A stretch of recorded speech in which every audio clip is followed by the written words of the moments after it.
इस मूवी के आगाज में हम बहुत सारे बच्चों को फुटबॉल ग्राउंड में खेलते हुए देखते हैं। ये सब बच्चे आपस में दोस्त होते हैं और आज इनमें से एक बच्चे का बर्थडे होता है। तभी कोच इस बच्चे की बर्थडे को स्पेशल बनाने के लिए सभी बच्चों से कहते हैं कि क्यों ना आज एडवेंचर किया जाए, हम सब यहाँ पास के एक केव में चलते हैं। और सब बच्चे वहां जाने के लिए बहुत एक्साइटेड होते हैं। अब सारे बच्चे अपने कोच के साथ उस केव में जाने के लिए निकलते हैं, लेकिन एक बच्चा नहीं जाता क्योंकि उसे घर पर कुछ काम होता है। ये सब इस गार में पहली मर्तबा आए थे, इसलिए इन्हें पता ही नहीं चलता कि कब ये इस गार के 3rd चैम्बर तक पहुंच जाते हैं। गार का 3rd चैम्बर एंट्रेंस से 1 किलोमीटर दूर था। तब इनके वहां पहुंचते ही बाहर मौसम खराब हो जाता है और बारिश स्टार्ट हो जाती है। ये बारिश तूफानी थी जो कि कई दिनों तक नहीं रुकती। अब जिस बच्चे की बर्थडे होती है हमें उसके पेरेंट्स दिखाए जाते हैं। ये लोग उसे सरप्राइज देने के लिए पार्टी प्लान कर रहे थे, मगर अभी तक कोई भी बच्चा अपने घर वापस नहीं आया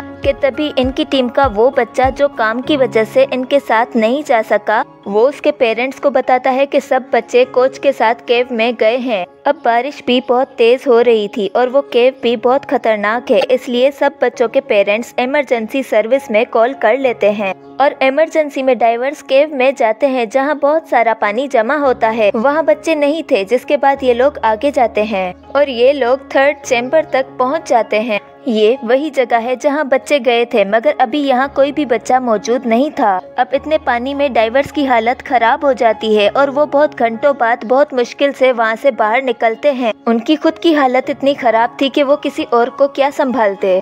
अब यहाँ सब बच्चों के पेरेंट्स अपने बच्चों का इंतजार कर रहे थे, लेकिन इन्हें खबर दी जाती है कि आपके बच्चे केव के अंदर नहीं थे। अब इन सबको डर लगता है कि इनके बच्चे मिलेंगे कि नहीं। फिर अगले दिन भी बारिश हो रही थी और उस गार में पानी भरता जा रहा था। अब बहुत सारे पंप्स के जरिए केव में से पानी निकालने की कोशिश की जा रही थी, मगर ये कोशिश भी ज्यादा काम नहीं आती। अब खबरों में भी ये खबर चल रही थी कि 13 बच्चे एक गार में फंस गए हैं। खबरें सुनकर बहुत से लोग इनकी मदद करने के लिए उस जगह आते हैं, जिनमें से एक लड़का भी दूसरे शहर से आया था। उस लड़के को इन गारों और पहाड़ों के बारे में बहुत इन्फॉर्मेशन थी, इसलिए वो वहाँ एक आदमी से कहता है कि केव बारिश के पानी से नहीं भर रहा, बल्कि केव के अंदर बहुत सारे सिंक होल्स हैं, जिसके जरिए पानी केव के अंदर जा रहा है। अब उस आदमी को लड़के की बात सही लगती है, इसलिए वो उसके साथ उस गार के ऊपर जाता है, जहाँ इन्हें बहुत सारे सिंक होल्स मिलते हैं, जिसके जरिए पानी अंदर जा रहा था।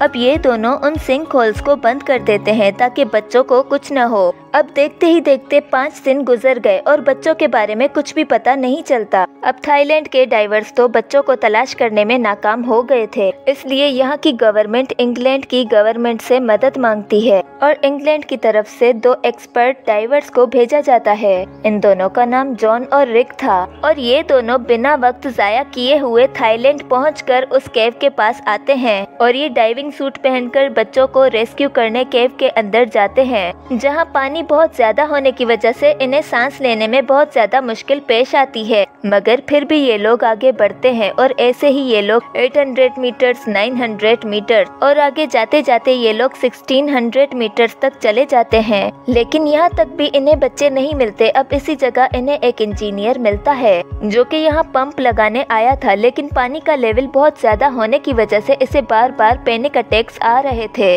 अब रिक और जॉन उसकी जान बचाने की कोशिश करते हैं। रिक उसे अपना ऑक्सीजन मास्क देकर जॉन से कहता है कि किसी तरह इसे बाहर निकालो, मगर ये आदमी इतना ज्यादा पैनिक हो रहा था कि जॉन को इसे निकालने में बहुत मुश्किल पेश आती है। लेकिन बहुत मेहनत के बाद जॉन उसे निकाल ही देता है, जिसके बाद वो रिक का ऑक्सीजन मास्क लेकर उसे लेने वापस जाता है। बाहर आकर जब सब लोग इनसे अंदर की सूरत हाल पूछते हैं तो ये लोग ना चाहते हुए भी इन्हें सच बता देते हैं कि हम 1600 मीटर्स तक अंदर गए, लेकिन हमें बच्चों का कोई भी नामो निशान नहीं मिला। हो सकता है कि बच्चे इससे भी आगे चले गए हों, या ऐसा भी हो सकता है कि वो बच्चे मर गए हों, लेकिन बच्चों की लाशें भी वहाँ पर नहीं थीं। अब बच्चों को गुम हुए 7 दिन हो गए थे और डाइवर फैसला करते हैं कि हम 1600 मीटर से आगे जाकर बच्चों को ढूंढेंगे। मगर यहाँ इनको 2 मसले दरपेश हैं। नंबर 1 केव में बढ़ता हुआ पानी, नंबर 2 बारिश। अब इनको बारिश के रुकने का इंतजार करना था, लेकिन वहाँ वो लड़का आता है जिसने केव के सिंक होल्स बंद किए थे। वो यहाँ गवर्नर गवर्नर से मिलता है और इन्हें मशवरा देता है कि हमें गार के पानी का रुख मोड़ लेना चाहिए। पानी का रुख मोड़ लेने की वजह से वहाँ की फसलें तो खराब हो जाएंगी, लेकिन ऐसे शायद बच्चे बच जाएं। अब गवर्नर को इस लड़के का आइडिया अच्छा लगता है, इसलिए वो यहाँ के सब फार्मर से मिलते हैं और इन्हें ये सब बताते हैं, क्योंकि ये जानते हैं कि इससे इन किसानों का बहुत ज्यादा नुकसान होगा, लेकिन वो बच्चे बच जाएंगे। और ये सब फार्मर्स भी अच्छे थे, इन्हें उन बच्चों की जान अपनी कमाई से ज्यादा प्यारी नहीं थी, इसलिए वो मान जाते हैं। फिर पानी का बहाव मोड़ लिया जाता है और पानी का लेवल कम होते ही रिक और जॉन दोबारा उस केव में जाते हैं। इस मर्तबा इन्होंने 2200 मीटर से ज्यादा का फासला तय किया है, लेकिन अभी तक इन्हें बच्चे नहीं मिले। अब ये लोग उम्मीद हार कर वापस जा ही रहे थे कि तभी रिक को एक जगह से रोशनी नजर आती है और बहुत मुश्किल से ये दोनों उस जगह जाते हैं और खुशकिस्मती से इन्हें बच्चे मिल जाते हैं। सब बच्चे बिल्कुल ठीक ठाक थे, लेकिन भूख से इनकी हालत बहुत बुरी थी। अब रिक और जॉन खुश थे कि इन्हें बच्चे मिल गए। ये दोनों उनकी वीडियो बनाते हैं, क्योंकि बगैर ऑक्सीजन मास्क के ये लोग इन्हें बाहर नहीं ले जा सकते। तब कोच इनकी वीडियो में कहता है कि ये मेरी ही गलती है, मैंने ही इन बच्चों को एडवेंचर करने को कहा था। मगर यहाँ सारे बच्चे इसकी बात को काट कर कहते हैं कि नहीं, ये तो कोच ही हैं जिनकी वजह से हम अभी तक जिंदा हैं। इन्होंने हमारी मेडिकेशन की और हमें जिंदा रहने का हौसला दिया, हमारे अंदर उम्मीद जगा के रखी कि हम यहाँ से जिंदा बाहर निकलेंगे। अब रिक और जॉन वीडियो बनाने के बाद इन सब से कहते हैं कि हमारी सारी टीम थोड़ी देर में ही आप सबको बचाने यहाँ आएगी, तब तक हिम्मत मत हारना। जिसके बाद ये दोनों वहाँ से बाहर निकलते हैं और सब लोगों को खबर देते हैं कि आप लोगों के बच्चे अंदर जिंदा सलामत है। वो सबको बच्चों की वीडियो दिखाते हैं। ये वीडियो देखकर सब बहुत खुश होते हैं और इनकी जान में जान आती है। लेकिन उधर रिक और जॉन थोड़ा परेशान होते हैं, इसलिए ये दोनों गवर्नर के पास जाते हैं और इन्हें बताते हैं कि बच्चे अंदर बिल्कुल सही सलामत है, लेकिन उन्हें वहाँ से निकालना मुश्किल है, क्योंकि केव के एंट्रेंस में पानी का लेवल बहुत ज्यादा था। वहाँ इतने बड़े इंजीनियर को पैनिक अटैक आ रहे थे, ये तो फिर बच्चे हैं। उधर बच्चों तक रेस्क्यू टीम के जरिए खाना वगैरह भिजवा दिया जाता है। वहाँ डॉक्टर्स को भी भेजा गया है ताकि वो उन बच्चों का चेकअप कर सकें। मगर अभी इन्हें बाहर निकालने की कोई प्लानिंग नहीं की गई, इसलिए बच्चों के पेरेंट्स गवर्नर पर नाराज हो रहे थे कि 12 दिन हो गए हैं, अभी तक हमारे बच्चों को बाहर क्यों नहीं निकाला गया। लेकिन गवर्नर के पास इनके सवालों का जवाब नहीं था, इसलिए वो उन्हें दिलासा देकर कहते हैं कि आप रिलैक्स हो जाएं, आपके बच्चे वहाँ पर बिल्कुल ठीक ठाक हैं,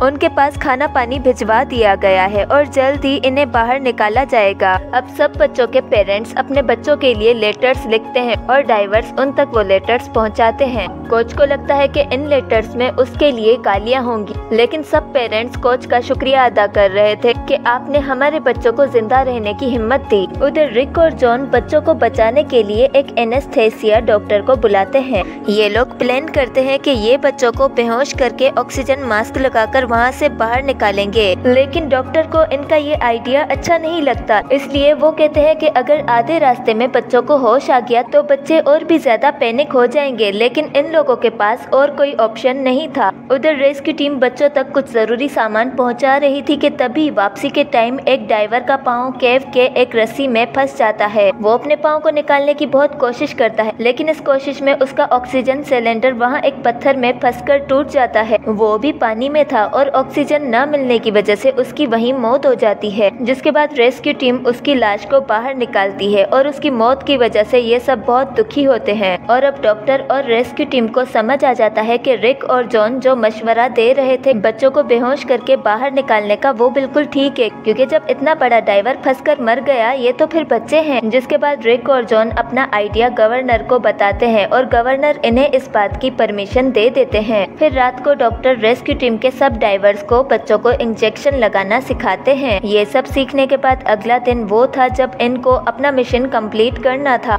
अब गार के बाहर बहुत सारे लोग जमा हो जाते हैं, जिनमें उन बच्चों के पेरेंट्स भी थे, और ये सब मिलकर बच्चों के लिए दुआ करते हैं, क्योंकि अगर कुछ भी गड़बड़ हुई तो बच्चों की लाशें ही बाहर आएंगी। अब केव के अंदर जाने पर इन्हें एहसास होता है कि ये सब बच्चों को एक साथ नहीं निकाल सकते, इसलिए ये लोग प्लान चेंज करते हैं और वहाँ से एक टाइम में सिर्फ 4 बच्चों को निकालने का फैसला करते हैं। अब ये बच्चों को इंजेक्शन लगाकर उनके हाथ पाँव रस्सी से बांध लेते हैं, ताकि अगर रास्ते में इन्हें होश भी आ जाए तो वो कुछ गड़बड़ ना करें। अब जैसे ही ये लोग बाहर निकलने के लिए निकलते हैं तब रास्ते में एक बच्चे को होश आ जाता है और उस बच्चे को इन्हें एक्स्ट्रा इंजेक्शन लगानी पड़ती है। जिसके बाद सब बच्चों को रस्सी से बांधकर बाहर निकाला जाता है और अब बहुत घंटों की मेहनत के बाद ये 4 बच्चों को सही सलामत बाहर ले आते हैं, जिस वजह से सब डाइवर्स और पेरेंट्स भी बहुत खुश थे। फिर अगले दिन ये दोबारा 4 बच्चों को निकालने जाते हैं और इसमें भी ये लोग कामयाब हो जाते हैं। जिसके बाद गार में सिर्फ 5 लोग बचे थे, 4 बच्चे और एक कोच। लेकिन रुकावटें फिर से पैदा हो जाती हैं, बारिश फिर से होने लगती है और ऐसे ही केव में पानी का लेवल फिर से बढ़ जाता है।